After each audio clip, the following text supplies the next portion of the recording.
اعوذ باللہ من الشیطان الرجیم بسم اللہ الرحمن الرحیم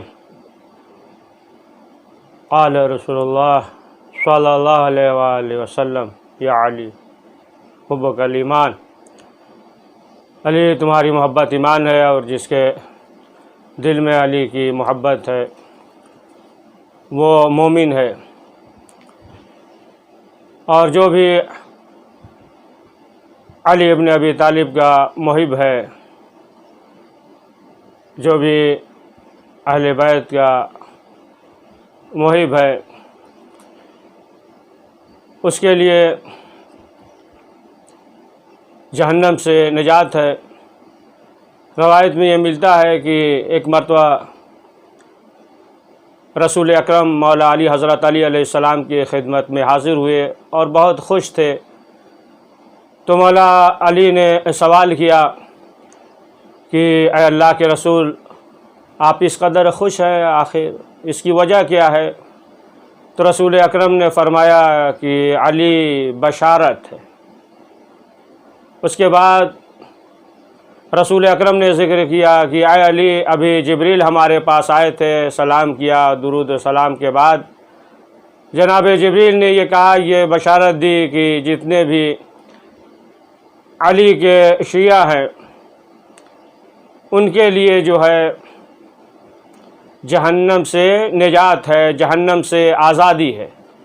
جیسے ہی مولا علی نے یہ سنا، مولا سجدے میں گئے، اور جانے کے بعد مولا نے کہا کہ ہم نے اپنی آدھی نیکیاں اپنے محب کو، اپنے شیعوں کو دے دی۔ اب اس کے بعد امام حسن سجدے میں گئے اور کہا، پروردگار، ہم نے اپنے بابا کے شیعوں کو آدھا نیکیاں دے دی، آدھی نیکیاں انہیں دے دی۔ پھر امام حسین علیہ السلام سجدے میں گئے اور کہا کہ ہم نے بھی آدھی نیکیاں بابا کے شیعوں کو دے دی۔ اب رسول اکرم نے فرمایا کہ ہم جو ہے کریم ہیں، سخی ہیں، ہم بھی۔ اب رسول اکرم نے فرمایا کہ ہم نے بھی آدھی نیکیاں علی کے شیعوں کو دے دی۔ اب قدرت کی آواز آئی ہے نا کہ ہم سے زیادہ کریم اور سخی تو نہیں ہو۔ قدرت کی آواز آئی کہ جو بھی علی کے شیعہ ہیں، ہم نے ان کے گناہوں کو معاف کر دیا۔ یا جیسا کہ ملتا ہے کہ بلال بن حمامہ نے روایت کی ہے کہ جب ایک روز رسول اسلام بہت زیادہ خوش تھے تو عبد الرحمن بن عوف نے سوال کیا کہ اے اللہ کے رسول، آپ اس قدر خوش ہیں آج، آخر اس کی وجہ کیا ہے؟ تو رسول اکرم نے فرمایا کہ جب پروردگار نے علی اور بطول کے شادی کا ارادہ کیا تو فرشتوں کو حکم دیا کہ جو شجرہ طوبہ ہے اسے ہلائے، اور جب ہلایا اس سے پتا گرا،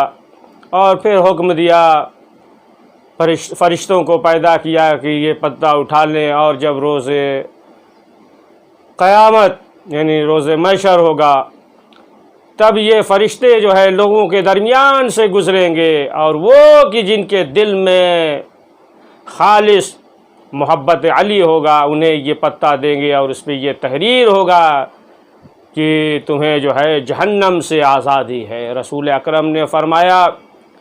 کہ میرے بھائی ابن عم علی ابن ابی طالب اور ہماری دختر فاطمہ زہرا کی برکت کی وجہ سے بہت سے مرد اور عورت وہ جو ہے دوزخ سے نجات پائیں گے۔ تو عزیزان محترم، جس کے دل میں علی ابن ابی طالب کی محبت ہے، خالص محبت ہے، یہ جو ہے بہت بڑی نعمت ہے، وہ انسان سرفراز ہے۔ اور بہت سے لوگوں نے مولا علی حضرت علی علیہ السلام کے زمانے میں مثلا جو ہے معاویہ بہت کوشش کیا کہ لوگ جو ہے علی سے بیزار ہو جائیں، کس قدر جو ہے اس کے خطیب مولا علی حضرت علی علیہ السلام کے شان کے خلاف بیان دے رہے تھے، لیکن جیسا کہ ملتا ہے تاریخ میں کہ ابو الاسد دؤلی کہ یہ معاویہ بن سفیان یہ چاہتا تھا کہ یہ جو ہے علی سے بیزار ہو جائے، ہماری محبت ان کے دل میں ہو. بہت کوشش کیا اس نے، اور آخر کار جو ہے اس نے زعفرانی حلوہ بنایا، بہترین زعفرانی حلوہ بنا کر بھیج دیا یہ تاکہ یہ کھا لیں، اور کھانے کے بعد جو ہے یہ علی سے بیزار ہو جائے. جب حلوہ ان کے گھر پہ زعفرانی معاویہ نے بھیجا، ان کی بیٹی تھی، اور جیسے ہی یعنی 5 سال یا 6 سال کی بیٹی تھی، حلوہ انگلی سے نکالا، زبان پہ رکھا، اور انہوں نے دیکھ لیا، فوراً جو ہے انہوں نے کہا کہ بیٹی نہ کھانا، یہ زہر ہے، زہر. اور پھر اس کے بعد کہا کہ دیکھو یہ معاویہ بن سفیان یہ چاہتا ہے کہ ہمارے دل سے علی کی محبت نکل جائے. اب اس کے بعد بیٹی نے یہ کہا کہ ہند کے بیٹے تو یہ چاہتا ہے کہ اس حلوے کے ذریعے علی کی محبت دل سے نکل جائے،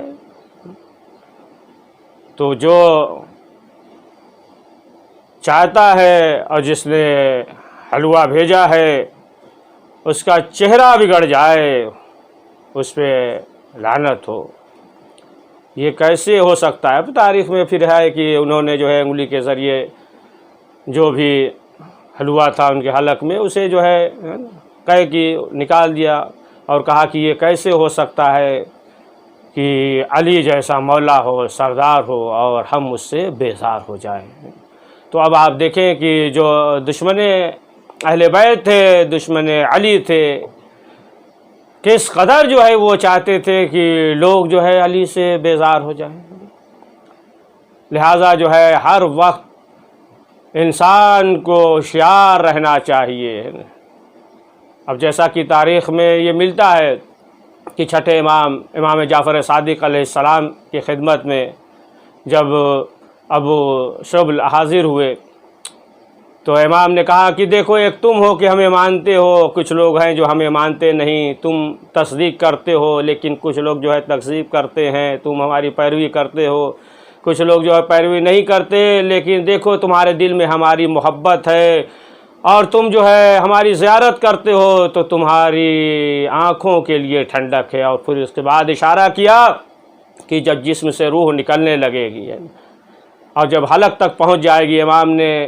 اپنے ہاتھوں کو حلق تک کیا، اشارہ کیا کہ جب روح حلق تک پہنچ جائے گی تو رسول اکرم ائمہ ہدی علیہم السلام کی زیارت کرو گے، جنت دیکھو گے. اور اس کے بعد امام نے فرمایا کہ دیکھو تم بھی نماز پڑھتے ہو، جو ہمارے مخالف ہیں وہ بھی نماز پڑھتے ہیں، لیکن تمہاری نماز قبول ہے، ان کی نماز قبول نہیں ہے. تم بھی روزہ رکھتے ہو، ہمارے مخالف روزہ رکھتے، تمہارا روزہ قبول ہے لیکن ان کا روزہ قبول نہیں ہے. تم بھی حج کرتے ہو، ہمارے مخالف ہیں وہ بھی حج کرتے ہیں لیکن تمہارا حج قبول ہے اور ان کا حج قبول نہیں ہے. یعنی تم جو عبادت کرتے ہو تو تمہاری عبادت قبول ہے لیکن ان کی عبادت قبول نہیں ہے. پھر امام نے فرمایا کہ دیکھو ہر وقت جو ہے اللہ کا تقوی اختیار کرنا، دل میں خوف خدا ہو، اور جو امانت ہو امانت کا خیال رکھنا. تو عزیزان محترم، ناظرین اکرام، معلوم یہ ہوا کہ جس کے دل میں اہل بیت کی محبت ہوگی، جو علی کا خالص محب ہوگا، تو پھر اس کے لیے جہنم سے نجات ہے. لہٰذا یہ اتنی بڑی دولت ہے، اتنی بڑی نعمت ہے کہ جس کے دل میں یہ نعمت ہے، جس کے دل میں یہ دولت ہے، وہ انسان سرفراز ہے، وہ انسان کامیاب ہے. اور پروردگار کی بارگاہ میں دعا ہے کہ پروردگار یہ جو نعمت ہے، یہ جو ہے دولت ہے، قیامت تک جو ہے، یہ آخر دم تک جو ہے، مرنے تک جو ہے یہ نعمت باقی رہے. اور پروردگار کی بارگاہ میں یہ دعا ہے کہ پروردگار ہمارے ایمان اور عقیدے میں استحکام فرما. پروردگار یہ جو مرض ہے، وبا ہے، پروردگار اس بیماریوں سے ہم سب کو محفوظ فرما، اور جتنے بھی مریض ہیں پروردگار انہیں شفا کامل عنایت فرما، پروردگار حضرت کے ظہور میں تعجیل فرما، ہمیں ان کے اوان و انصار میں شمار فرما۔ ربنا تقبل منا انک انت السمیع العلیم۔